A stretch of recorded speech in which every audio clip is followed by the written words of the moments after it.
Okay, good day mga ka-farmers. Magandang araw po ulit sa ating lahat. So ang pag-uusapan naman po natin ngayon ay tungkol sa saging na lakatan. Although yung mga nandito po ay hybrid, ay parang wrong ang term na hybrid, parang mix na lang, sabihin nating mix. Kasi itong nandito po ay yung iba lakatan, ito sa side na to sa left, itong part na to ay lakatan. Yung sa medyo makapal naman dun sa banda roon, yun ay green. Minsan tinatawag siyang tumok sa mga Ilocano. So bakit nga ba tayo nagtatanim ng mga lakatan? So ang purpose ng mga lakatan na ito is ideally is for profit din, for additional na income. Kasi hindi tayo pwedeng magsettle sa isang source of income. Although this is not big enough para masustain yung ating daily needs, pero at least nakakaraos siya, nakakatulong. And then for green naman yung nandoon sa kabila. Bali ano po yun, ginagamit namin siya for bread production, yung bread loaf, banana loaf kung tawagin, banana cake, ganyan. Mainam pong gamitin yan. Ganon din po sa ating lakatan. So kapag meron tayong roughly kahit mga ano lang, mga 100 na lakatan, medyo malaking tulong na rin siya.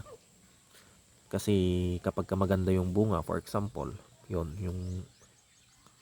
saging na yon, yung lakatan na yon will weigh roughly mga 30 kilos siguro. Pero wag tayong mag-assume ng masyadong malaki, kahit mga 20 kilos lang.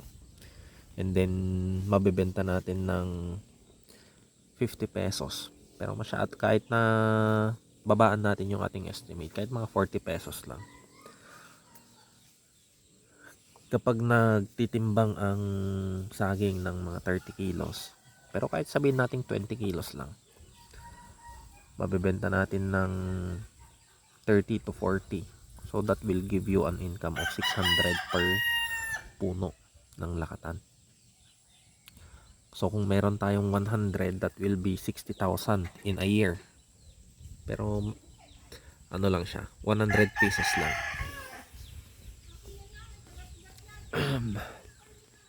Ang isang puno ng lakatan, kapag binili mo siya na tissue cultured, will be around 50 pesos. Pero kapag ganito na meron na siyang mga anak, may mga followers na siya, free na po yan. So bali nung binili namin itong mga to ay nasa 40 pesos. Maliliit lang siya. And so far so good, okay naman yung mga tubo nila.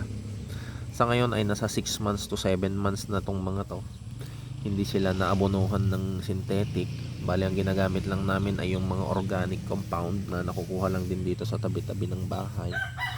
Mga chicken manure, kasi nagbi-breed po tayo ng mga manok. Yun po yung mga inilalagay namin. So 100% na organic sila.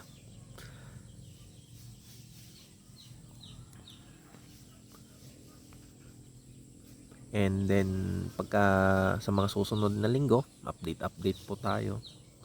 And meron pong potential din ang lakatan. Yun nga lang, gaya ng ibang mga halaman, kailangan ng enough care, kailangan ng alaga, kasi medyo maselan ang lakatan. Kapag ka napabayaan, nagkakaroon siya ng mga sakit. So yun lamang po yung ating updates for today sa ating maliit na sagingan dito sa baba. And thank you.